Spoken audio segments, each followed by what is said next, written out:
যুক্তরাষ্ট্রের নবনির্বাচিত president Donald ট্রাম্পের নতুন প্রশাসনের কয়েকজন মন্ত্রী এবং হোয়াইট হাউসের সদস্যদের বিরুদ্ধে বোমা হামলার হুমকি দেওয়া হয়েছে।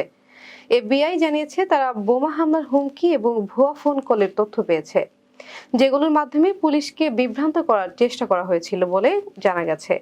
হুমকির শিকার হয়েছেন ট্রাম্পের মনোনীত প্রতিরক্ষা মন্ত্রী পিট হেগসেথ, জাতিসংঘে মার্কিন রাষ্ট্রদূত হিসেবে মনোনীত এলিস স্টেফানিক, কৃষিমন্ত্রী ব্রক রোলেন্স এবং আবাসন মন্ত্রী স্কট টার্নার সহ আরও কয়েকজন।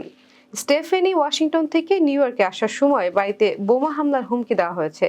এছাড়া পরিবেশ সুরক্ষা সংস্থার প্রশাসক লি জেলদিন এবং শ্রমমন্ত্রী লরি সাবেস ডেরেমারও এ হুমকির শিকার হয়েছেন। তদন্তে পুলিশ দ্রুত ব্যবস্থা নিচ্ছে বলে জানিয়েছে এবং এফবিআই বিষয়টি গুরুত্ব সহকারে দেখছে। হোয়াইট হাউস থেকে জানানো হয়েছে প্রেসিডেন্ট বাইডেন এ বিষয়ে অবহিত হয়েছেন এবং আইন প্রয়োগকারী সংস্থাগুলোর সঙ্গে সমন্বয় করছেন।